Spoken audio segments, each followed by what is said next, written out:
Welcome to New Life Live with host and founder of New Life Ministries, Stephen Arterburn. New Life Live is dedicated to transforming lives one at a time thanks to the giving hearts of you, our listeners. Our goal is to provide you with wisdom from God's Word to give you hope and help in life's hardest places. If you have a question you'd like to ask today, our phone lines are open. Call 1-800-229-3000. That number again is 1-800-229-3000. Now here's Steve. Hi, everybody. Thanks for joining us today. Special day. Anytime we have Dr. John Townsend in with us, it's special, and he's in today, so that makes it special. Hey, John, how are you? Hi, everybody. He's being silly. You're being silly with face masks here, you know. Everybody. And then Dr. Sheri Keffer, that's her voice. She's here, and she always makes it a great program, and so glad that you guys are here. Thanks it's great for to be joining with me. you, too. iPads on. You know what's interesting? All three of us have had a great pleasure of being part of books that have made a difference in people's lives. I mean, literally, think about people that didn't know about boundaries, and then they read Boundaries, Life is Different. Or somebody doesn't know the impact of intimate deception. They read your book, Sheri, and it just, everything changes. And I want to encourage people to get a copy of John's book, Boundaries. It's been revised, updated, but it really is one of those things like Mere Christianity by C.S. Lewis. It's just a book you ought to read. If you're a believer, you ought to read that book. And really glad that you did that. It's helped a lot of people, and you're going to be sharing that at our workshop called Brains, Boundaries, Battles, and the Bible. I'm really glad you are. That's December 5th. You can sign up online for that if you'd like to. Well, I say let's go to the calls, and let's start out by talking with Mary. And Mary's on line 5. And hi, Mary. How are you today? Good. How are you? Excellent. Really glad you're with us. How could we help today? Well, I'll try to keep it short. My son is 24. He has bipolar and PTSD.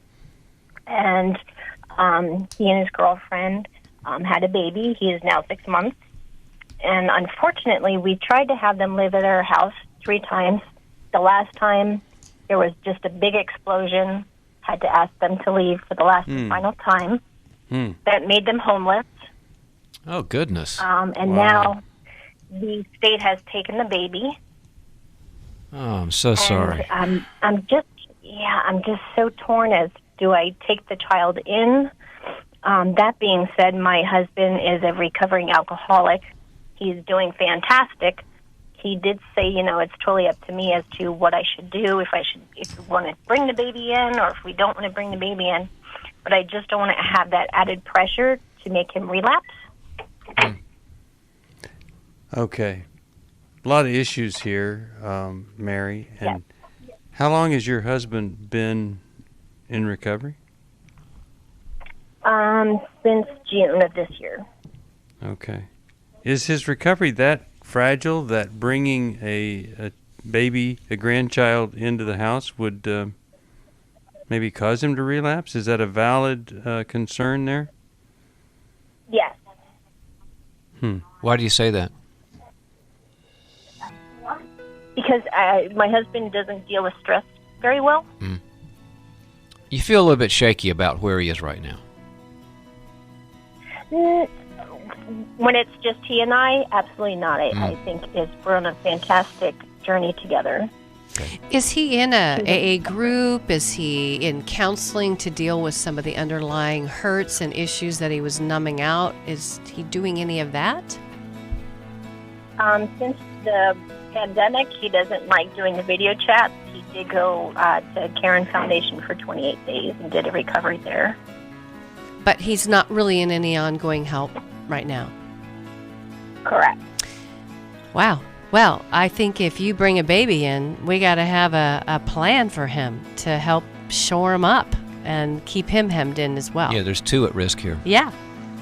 We'll get back right after this. I feel blessed to have had this opportunity for my needs to be met, connecting with other women who are fighting the same fight, hoping for healthy marriages and growing closer to the Lord on their journey. My name is Sheri Martinkus, and I want to personally invite you to the Restore Workshop. If you have been affected by betrayal, it might be that your husband has been looking at pornography, it might be an emotional, physical affair. I would love for you to come join us. I feel encouraged and hopeful that even in my struggle, I am enough. You will leave with hope, with a community of sisters ready to support you, and you will also leave with tools to move you forward on this journey. Through the sharing in our small group, I realize that I am not alone. Please don't hesitate. Pick up the phone, call 1-800-NEW-LIFE. I would love to see you there. The Restore Workshop is being held online Saturday, November 14th. Call 1-800-NEW-LIFE to find out more. That's 1-800-639-5433 or online at newlife.com.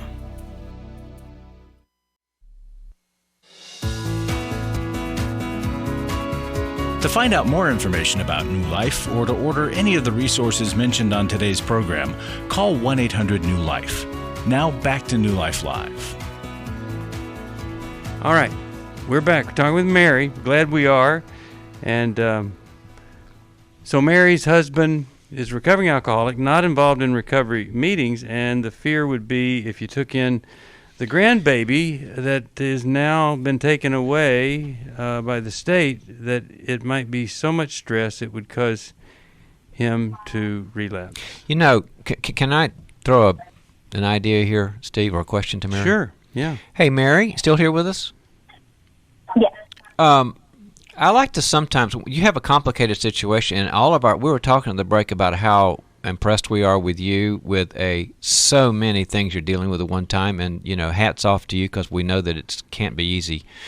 I like to start off sometimes with kind of like looking at the cost factor of a decision. So I'm going to project two scenarios, and you kind of say A or B. The first one is you take your grandchild in, and husband does relapse, and it's kind of a mess, and then he gets help and moves on, and you've raised a child. The other one is because you're afraid of something that your husband might be at risk for, you don't do that, and your husband's raised, and your child is raised by the state or an adoptive parents or foster parents. Those are the two bad options, right? We're looking at those. A possibility of either one of those. Which one would you think is the one that's most tolerable for you and the baby, and which one's the least tolerable for you and the baby? It's just kind of a simple way to look at this. What would you think?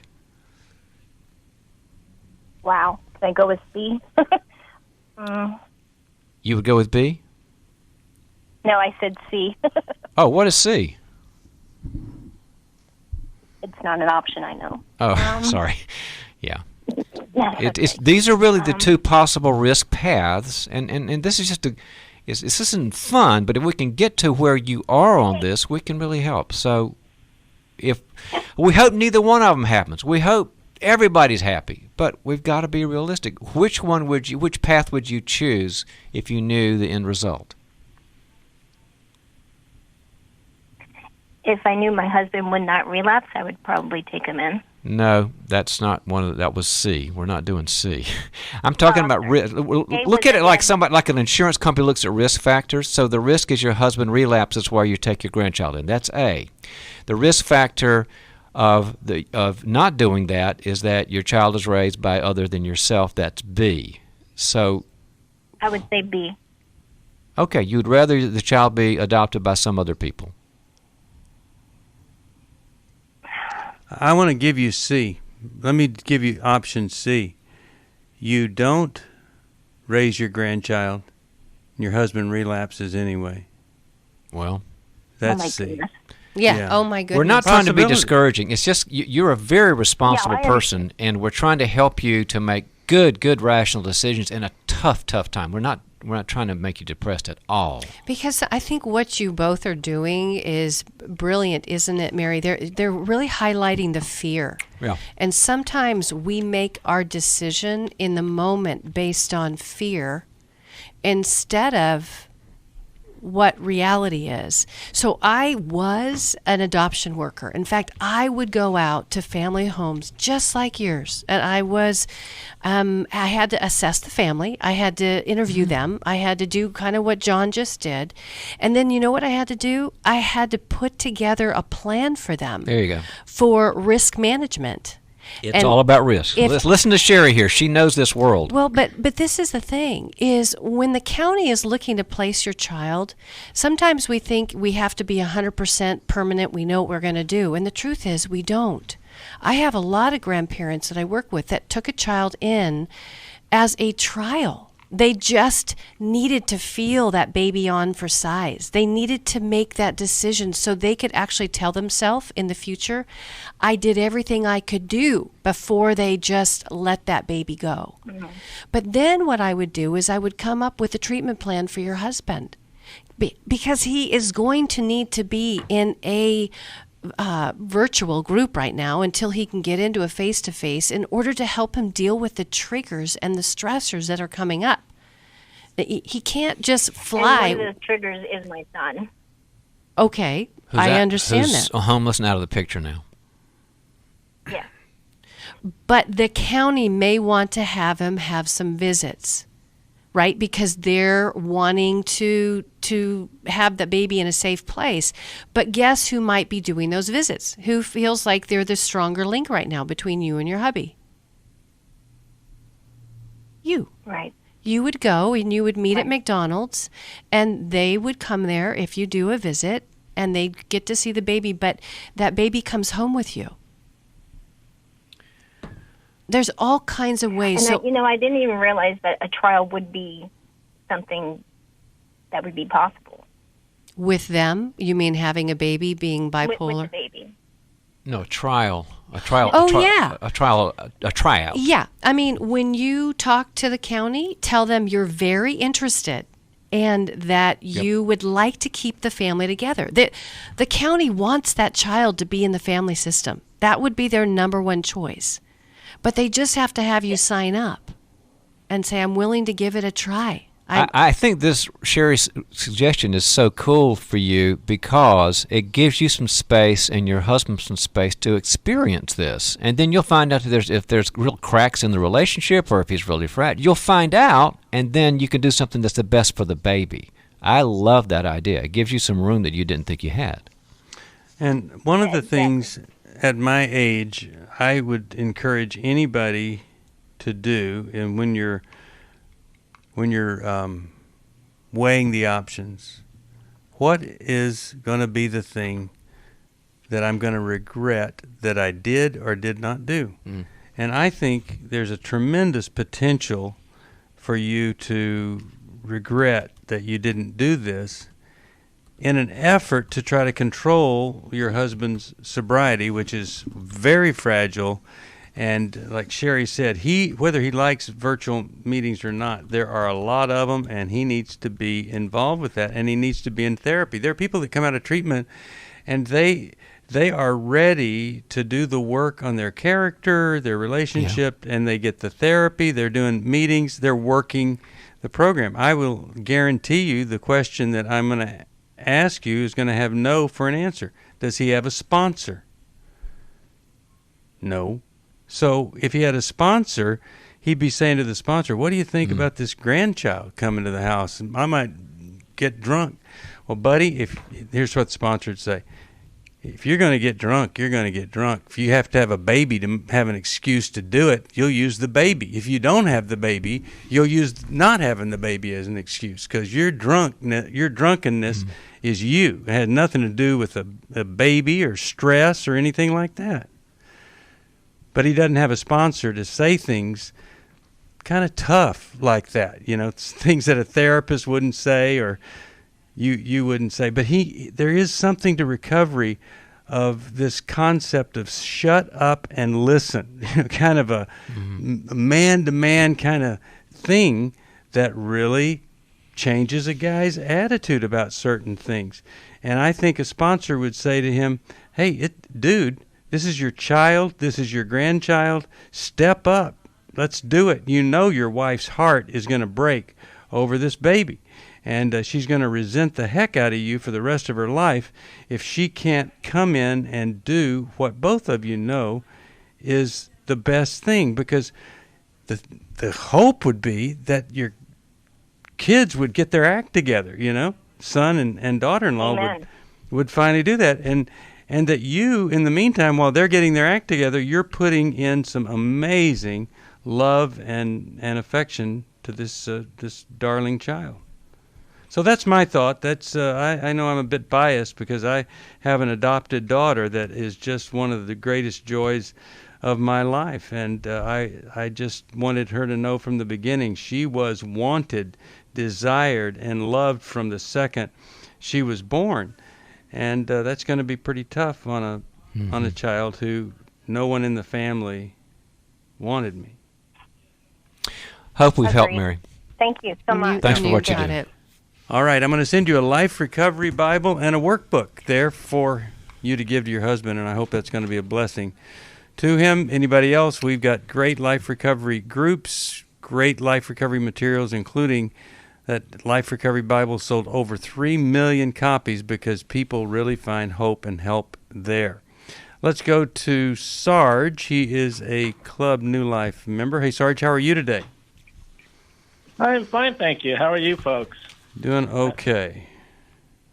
How can we help? I'm just excited I'm excited to be able to call in. I'm actually calling initially because, been giving for a long time, been listening for a long time, and thank you. Becky Brown left a voice message on my phone, which like a few weeks ago, and I was just really honored by that, and I felt privileged that you all would reach out like that. And so I just wanted to kind of get out there and get out here and kind of let the listeners know that you all are reaching out to Club New Life supporters, and it is. I mean, I have half of my library is filled with your literature. Sorry, Steve, I only have one of your books.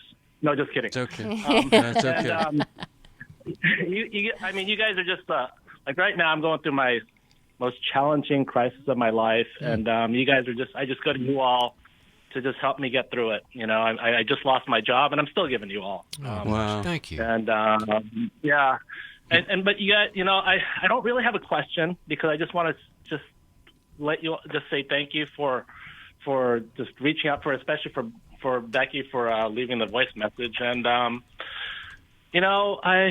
you guys are giving you all are giving me hope through this really dark time in my life, and I still, and there's times where I go down, but I listen to you all and listen to advice you all give to other folks, and it just keeps me going, and I know God's going to get me through this.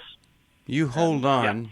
I'm so grateful you called, so grateful you're giving, even though you lost your job. What an encouragement that is to others. Let me send you this latest Bible I edited called the Restoration Bible. I'm going to send that off to you.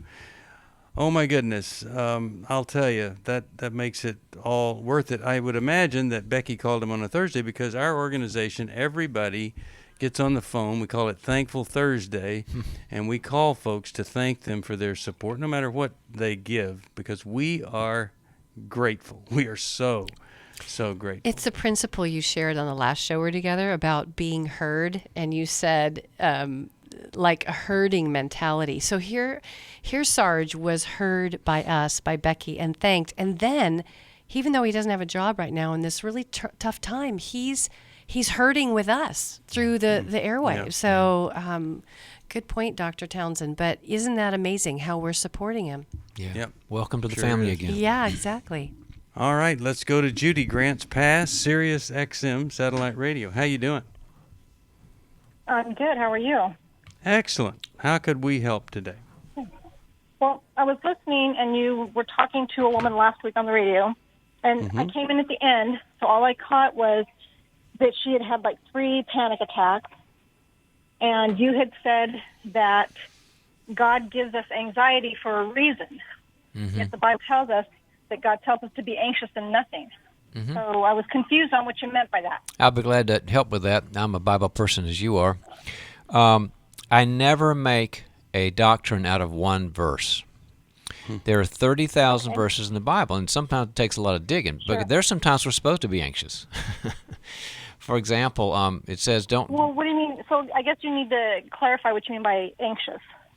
Well, I'll clarify. If I was walking down a dark alley and there was a light at the other end of the alley and it looked like a guy twice my size was coming at me, looked like he had a gun in one hand and a knife in the other, I would be so anxious that I would run. And there are variations. I guess I just think I think there's better words to be using, because there's a lot of new Christians that when you say anxious and then they read in the Bible it says be anxious and nothing, they're getting confused. Now, if I saw the same situation in an alley, I would be fearful, I would be cautious, I would be a lot of other things. I don't know if I would use the word anxiety. Okay, great. Well, John is going to clarify this. I kind of interrupted that process when we come back from this break. And I'm really glad you called, because we love to clarify things that are, well, they're a little bit confusing. I can't imagine anybody listening to me say something and be confused, except everybody. So we'll help you here, and John's going to clean it up. We'll be back right after this for more New Life Live. For most of my life, I've been dealing with an opiate addiction. Why is opioid addiction quickly becoming one of our nation's biggest killers? Maybe it's because it isn't only those who are addicted who are in denial. We did what I see so many parents do, is it can't be an addiction. There's something medically wrong. It's impossible to solve a problem when you don't know what you're up against, and families will try to find any explanation except the one that will put them on the right path. Alcoholism and drug addiction is a family disease. It doesn't affect just the individual. If someone you love is abusing painkillers, know what you're up against. It's time to admit it's addiction and seek treatment. Call us today at 1-800-NEW-LIFE. We have Christ-centered partner treatment centers around the country. Call 1-800-639-5433 or visit us online at newlife.com. We just made a decision. We will do whatever it takes. 1-800-NEW-LIFE. Hi, this is Steve Arterburn, and for 30 years, New Life has been the most trusted name in Christian counseling. Your ministry has saved my life. If you struggle with emotional hurt, family or marriage problems, the pit of depression, or the pain of addictions, we can help. I'm down 100 pounds now from what I was. You guys are awesome. You're a blessing to America. Our treatment programs provide clinically appropriate solutions from licensed professionals, all in a biblical framework. I have had problems with alcohol. I think God has ordained this place to be His. You don't have to be a prisoner of your pain. Help is available at 1-800-NEW-LIFE. She tells me that I'm a new man, and I feel like a new man. It worked for me, and it can work for them too. This time it is different. If you're ready to take the first step toward genuine spiritual and emotional healing, please call us today at 1-800-NEW-LIFE. God can open the door to a better tomorrow right now. Call 1-800-NEW-LIFE. That's 1-800-639-5433.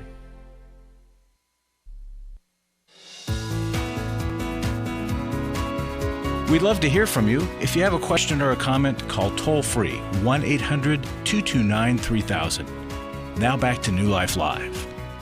We're back, and we're talking with Judy about anxiety, the Bible, and John, you were just right in the middle of all that. Yeah, Judy, still with us? I am. I'm agreeing with you. I totally agree with you. I think that if you feel like, because the Bible talks about how, especially your concern is for new believers, and the Bible does say, if somebody's going to, there's a bunch of people talking around us. I'm getting anxious. I mean, scared. I know. Are you in a? Guys, I'm on the radio right now, so hold on. No, it's okay. Go ahead. And you're a good mom too, right?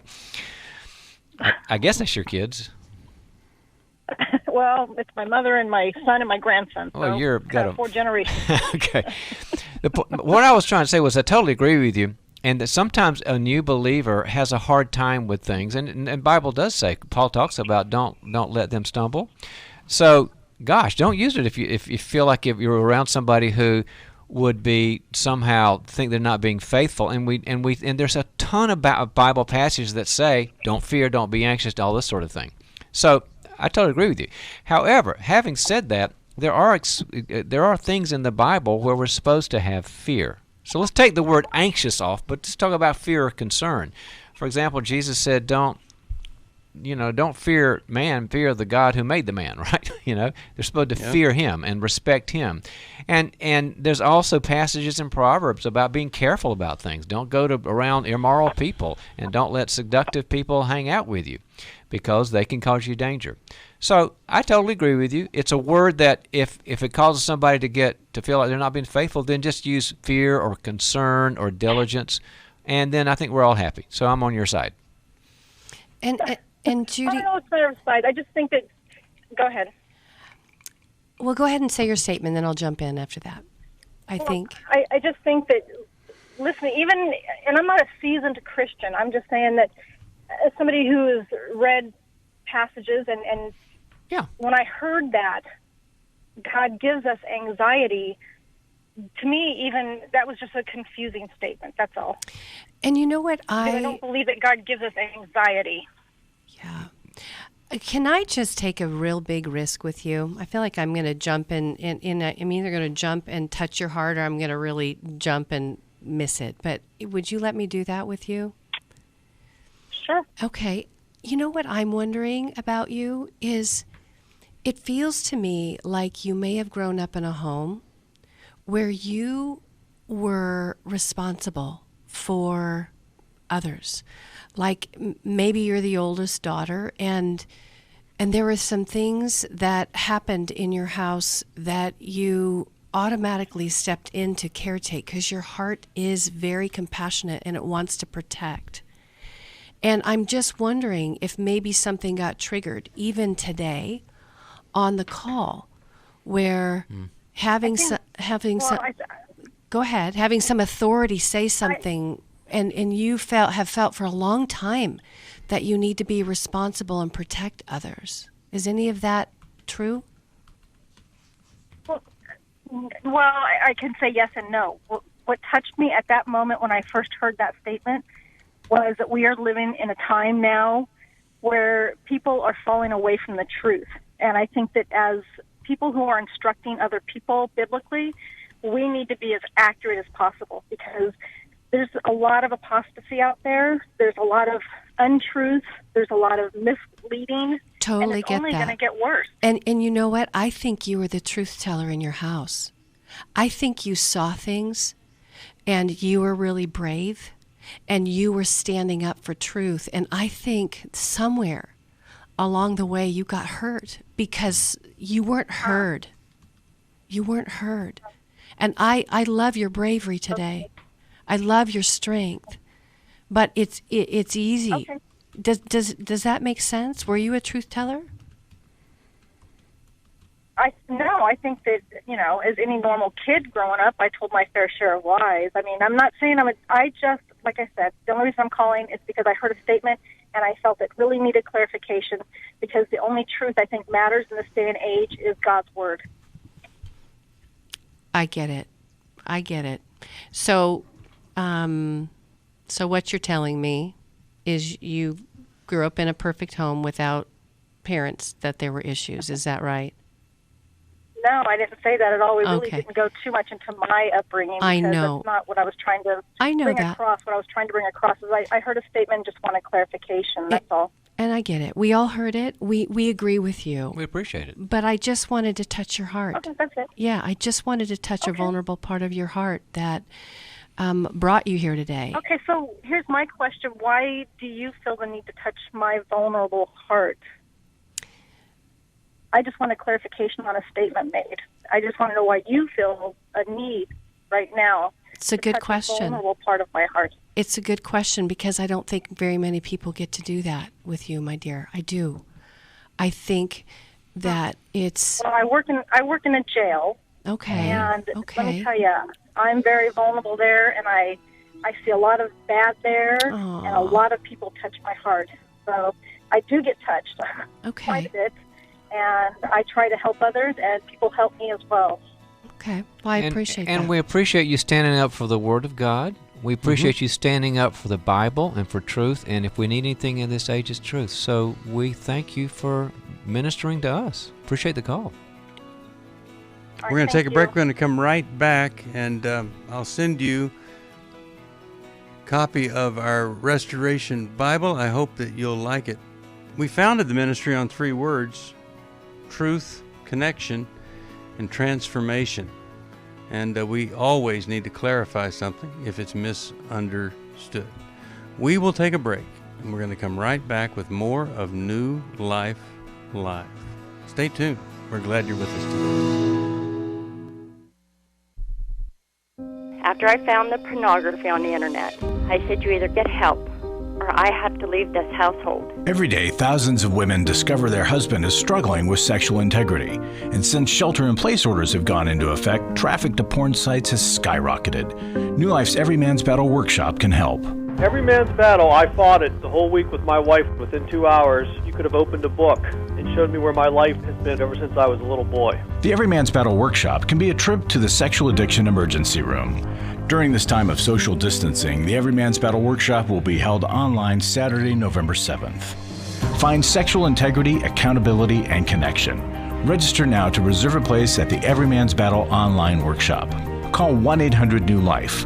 He said, this may have saved my life. Every Man's Battle was a life-changing experience for me and a marriage-saving experience for me. Call 1-800-NEW-LIFE. 1-800-NEWLIFE. I was really living a very anxiety-filled life. I turned on New Life, and the topic that day was about anxiety. And just by listening, I got relief. You can help New Life Live stay on the air by joining Club New Life today. When you sign up to support us monthly through Club New Life, we'll send you the new member thank you gift of 7 books, including Growth Has No Boundaries by Drs. John Townsend and Henry Cloud, Take Your Life Back by Steve Arterburn and Dr. Dave Stoop, and the Emotional Freedom Workbook. Plus, there are ongoing benefits like access to the Club New Life video library, the monthly Club New Life CD or download, quarterly resources, free shipping on purchased resources, and discounts on workshops. Call 1-800-NEW-LIFE. That's 1-800-639-5433. Support Club New Life, and together we can help hurting people find help and hope in life's hardest places. Call 1-800-639-5433 to join Club New Life today.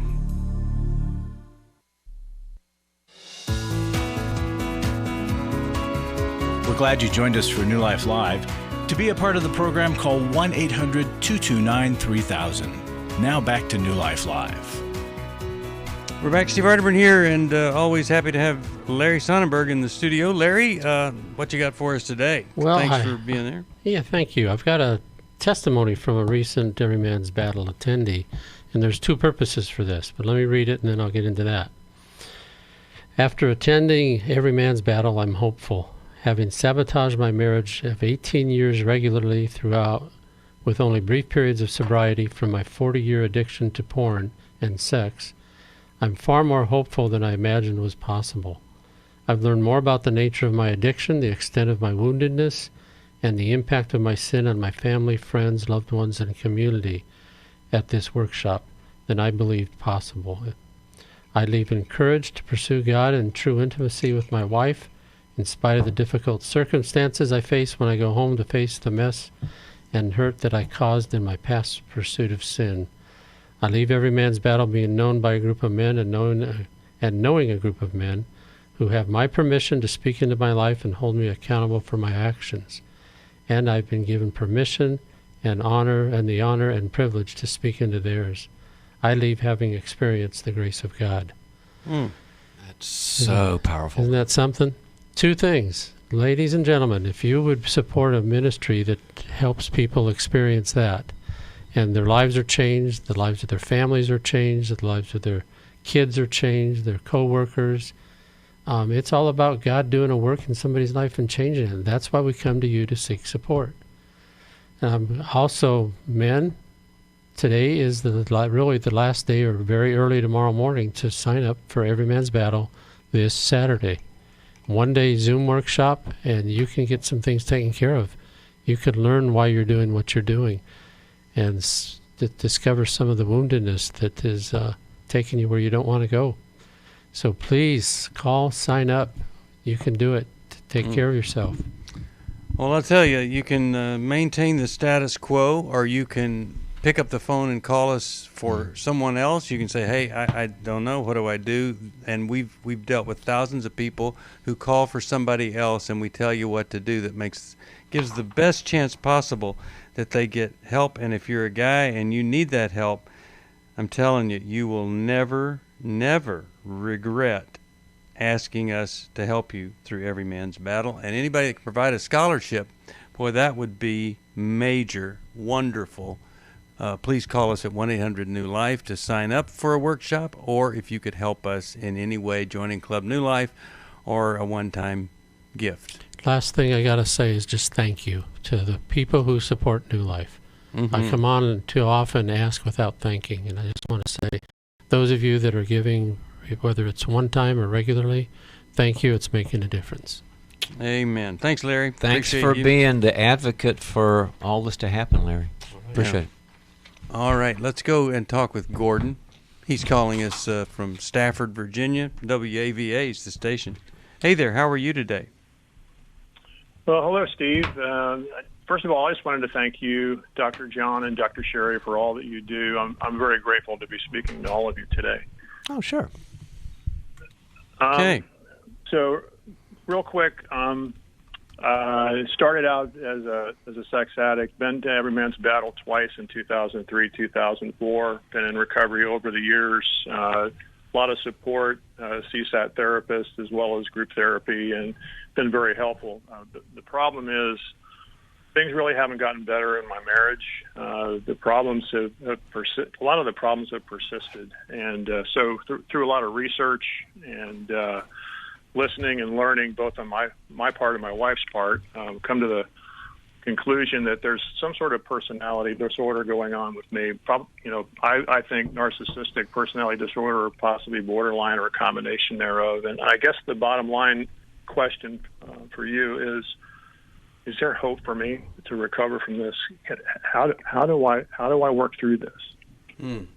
Your voice sort of changed when you said that, Gordon. What were you feeling? I felt some emotion when you asked the question. Well, I don't want to be this way. I mean, I've been to a bunch of psychologists, both on over the phone as well as in person over the years, and I finally, I was told by one psychologist recently, you're not going to change until you can look at that man in the mirror and just say, I don't like what I see, and that's precisely where I've been for the last. You're concerned. You carry when we're on your side. And Steve, you asked Sheri to volunteer. Yeah, I wonder what you're thinking, Sheri, about a man who says, "Am I a narcissist and possibly a combination borderline?" And the real question being, is there hope for them to get better? Yeah. So you know what is so interesting, and it's kind of interesting off the last call we had, because I think I might take a little different tweak with this, Gordon. I think as you're looking at the man in the mirror, I would actually look at the little boy that you once were, and I would begin to sort out with you what happened. What happened to you as a little guy? Because whether it's narcissism or whether it's borderline, and there's a whole range, right? There's people that have traits, and there are people that actually, on a scale from 0 to 10, they're 10. But you know what I'm hearing in your heart that gives me some hope? I'm hearing what John heard, is that crack, that break, that like desperate, help me. And when it comes to narcissism, there are wounded places, usually young places, where you were abandoned, where you weren't seen, you weren't acknowledged, and those places form other parts in us, very protective parts that have to behave or want to behave without vulnerability. They want to have power over people. They want to try to control others. It's that vulnerable place that is so scary because you were so hurt. So there's mending that needs to go on inside of your heart to do some deep work, deep trauma work around those places of harm. Can you tell us what happened as a little boy? Can you float back? Might have been a young boy. It might have been a teenager. Well, Dr. Sheri, you're exactly right. I've done a lot of looking at what happened in my past. I've even tried to talk to my mother about it, and there was a lot of pain back there. I mean, it's I would say pretty much the classic trauma in very young age, from 0 on up to 4, the formative years, if you will. And what was that? Can you tell us what happened? Because I'm hearing words, but this is what I would do with you if I had you in my office. I'd say, I know you're explaining it, Gordon, but what happened to you? Well, I felt abandoned. I felt like I wasn't there. I felt like there was no real connection between my mother and myself. I don't know. I just kind of was left to my own devices to deal with my own issues, and then things went along. I mean, it was not just her, but there were issues with my father too. He was a raging sex addict, and it was a very chaotic home. So there was a lot of trauma throughout life. So Gordon, my friend, that is your work. That's where you want to press in, because the addiction, the sex addiction. First off, I'm proud of you that you went to EMB. I'm proud of you that you had a CSAT. It's kind of like you've cleaned back, you've squeegeed off the sexual acting out, which was what you were trying to fill in that hole. And it never filled it, right? But your wife might feel, one, she might have healed broken because of the sexual acting out. I know I was your wife, so I understand how we can heal broken. But if she doesn't feel that she can move closer into your vulnerability, and a lot of times we don't even know how to be vulnerable because we never got it. Right. So I actually was in a Townsend and Cloud recovery group for 4 years because I needed to be with men and women in a long-term process. I mean, you could talk to that probably even better than I can, John. And then I was in therapy doing deep trauma work in order to attach to people and to learn how to be more connected and vulnerable. So yes, you can heal, but you're not going to heal overnight. And if that therapist with you out says you're not going to heal until you look in the mirror, well, you were probably protecting, defending. You might have been in a power position. And I've seen it in my office, and I try to get in underneath that. And what's your thoughts? Yeah, Gordon, I totally agree with Sheri's wonderful examples of the hope. And that was kind of more for your right brain experiential side. Can I give you a left brain side? Sure. The research is fine. Borderline personality disorders and narcissistic personality disorders, if they show up, do the work, get on the operating table of good therapy, they get well. I have seen it. I've been part of it. I've experienced it. It works. Oh, amen. Thank you, brother. You bet, man. You got both sides of the brain now. And what that means is some things that you've done, you may need to do in a different way. And then there are other things that you haven't done that, maybe doing it with somebody else or a different type of help might open up some windows of understanding. We'll be back with it. Hi, this is Steve Arterburn, and so often we hear people saying, I know I need something, but I don't know what it is. Well, we've put together the perfect experience for you. It's called Brains, Boundaries, Battles, and the Bible. You're going to hear Dr. Daniel Heyman, Dr. Henry Cloud, Dr. John Townsend, Sheila Walsh, and myself, Steve Arterburn. In this online workshop, you'll participate in general sessions, then break out into groups. These groups, facilitated by licensed Christian counselors, are where true life change happens. You'll take what you've heard in the main sessions and begin to process the areas of your mind and emotions that have kept you stuck. Call 1-800-NEW-LIFE. That's 1-800-639-5433 or online at newlife.com. Please consider joining us December the 5th for Brains, Boundaries, Battles, and the Bible. Register today to begin experiencing life in a new way. 1-800-NEW-LIFE. Hi, this is Steve Arterburn, and for 30 years, New Life has been the most trusted name in Christian counseling. I'm an addict, and I'm trying to get God in my life again. You seem to be able to get to the crux of a problem quickly. Our Christ-centered treatment programs can help you break free to embrace all that God has for you and your family. I just want to thank you guys for bringing me to a relationship with Jesus. There really is help for marital problems, depression, addictions, panic attacks, and feelings of hopelessness. I came back with so many tools to help me prepare myself to fight this struggle and this battle that I have every day. You can start living again today, living the life God intended for you. Help is available at 1-800-NEW-LIFE. They did care, and they did follow up very lovingly, and it made all the difference in my life. Call us at 1-800-NEW-LIFE. Someone who cares is waiting at the other end of the phone. God can open the door to a better tomorrow right now. Just call us at 1-800-NEW-LIFE. 1-800-639-5433.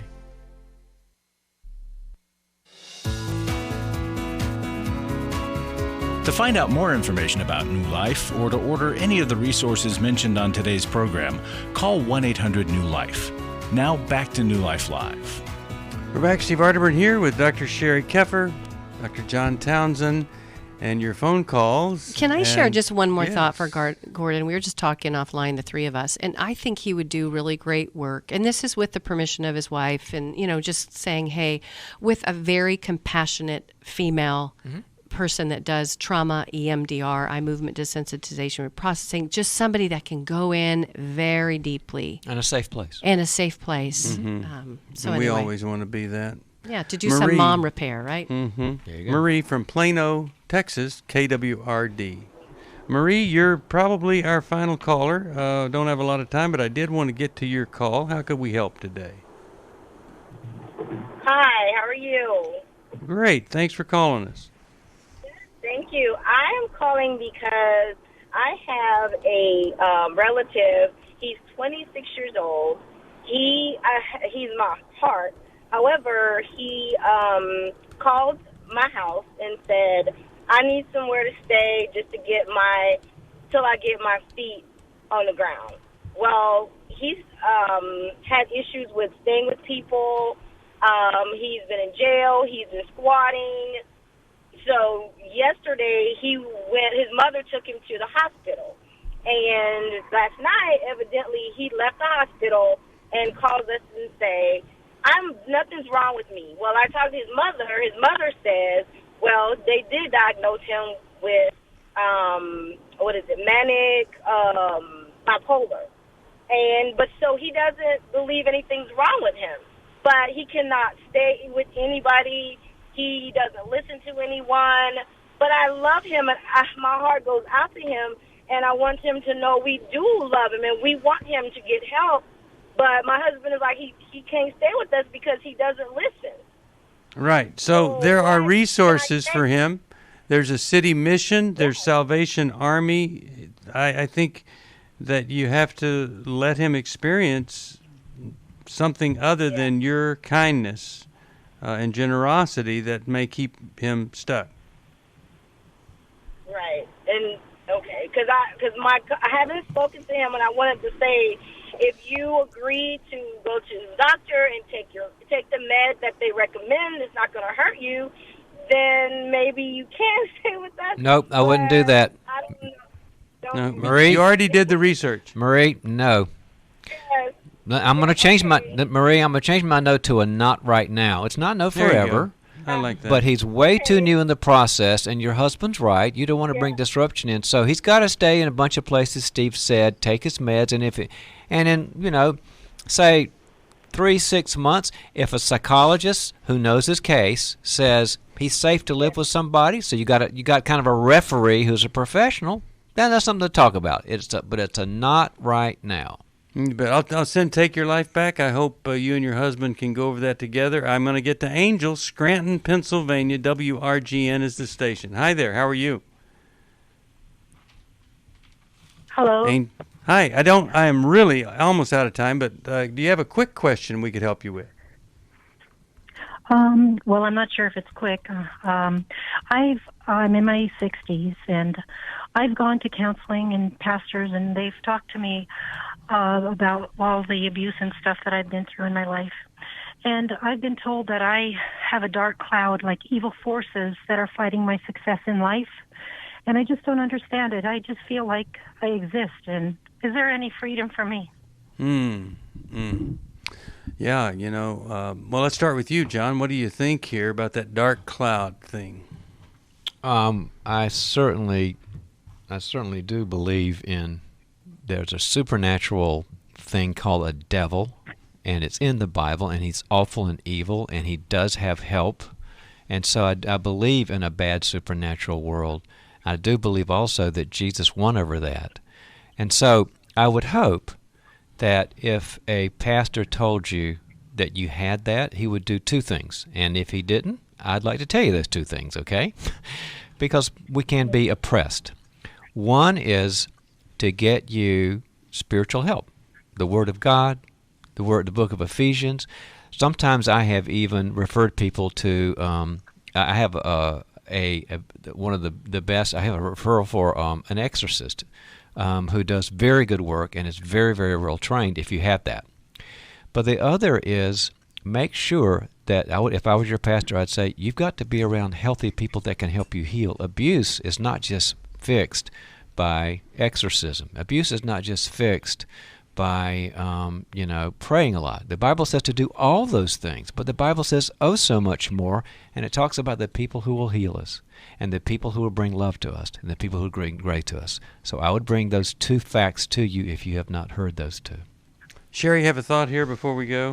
Angel, sometimes when there is abuse, it is dissociated. I mean, these little pockets of pain get placed into our heart, and it's kind of like they're in the dark because we may not be aware of them. And so when I am working with folks that have abuse and it's in their heart, their hidden heart, they can't really see it, they may just have a piece of it, we start to work at excavating that, and it's kind of like the dark places start floating up into the light, and that's where they can be healed. So I wouldn't lose heart. I agree with everything that Dr. Townsend said, and I wouldn't do it alone, though. I wouldn't go it alone. I would stay in the line and let us find somebody in your area, one of our New Life counselors, that every week you can go into and start really excavating, turning over the soil and beginning to get those pockets that maybe have been wounds and partial dissociations, or just get it out of the dark into the light where it's healed. Well, yeah, and a lot of times we find that people that think they have a dark cloud covering them or over them, really, you could say the dark cloud's inside, and you get the help, like you're saying, and then things lighten up. And one of the things I think what oppression and these unresolved things do, they make us, you could say, colorblind. We just see gray and dark and black, and then you go sit down with somebody and you think this is the biggest waste of time, and you keep coming back, and then all of a sudden you walk out of there one day and the world has changed because you heard something that is true, and you never ever get over it because it was just what you needed at that particular time. That's what I want for you. And so hold on, we'll try to get a counselor, and I'll send you a copy of Boundaries. That is Dr. John Townsend's book. He's going to be sharing all about that in our Brains, Boundaries, Battles, and the Bible, December the 5th. We'd love to have you come.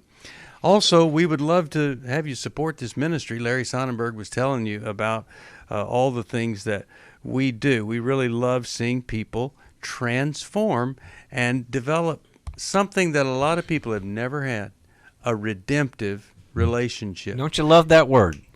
Do all day long. Love that word, redemption. Oh, I do. I absolutely do. But a lot of times, you don't have a mom or a dad who are very redemptive, and then you get attracted to somebody, and the last thing they can do is be redemptive to you. And I'll tell you, we're really big on this spiritual fortitude, where you don't just bounce back, that's resilience, or grit, you just buck up. But spiritual fortitude is where you grow and get better through the tough time, because you're relying on God and surrendering to God every day.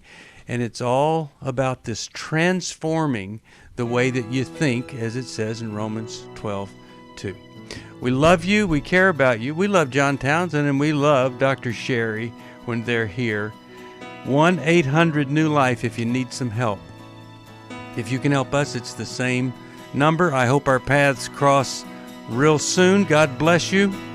See you next time. Thanks for listening. We hope this program has helped you by giving you insights for handling the challenges you face in your life. We want you to know that we're here for you, but you also need to know that New Life Live is a listener-supported ministry. To make your donation or to get any of the resources mentioned on today's program, call 1-800-NEW-LIFE. That's 1-800-639-5433, or write to us at New Life Ministries, P.O. Box 1029, Lake Forest, California, 92609. Please join us again tomorrow for New Life Live. Hi, Steve Arterburn here. Thanks for watching New Life Live on our New Life YouTube channel. You know, you can see it anytime. Hope you'll subscribe, and when you do, hope you'll turn that little button thing on, the bell, so that whenever we post a new video, it'll ring right through. Now, if you go to newlife.com, you'll see the schedule of when we're in the studio, which is helpful to know if you have a question for the program, or you could go to newlife.com or call us at 1-800-NEW-LIFE. You could do this on the app. I mean, there's so many ways that you can stay in touch with us and know when we're there, because we want to answer your questions. So thanks for watching right here on the New Life YouTube channel, and we'll see you next time. Click here to subscribe.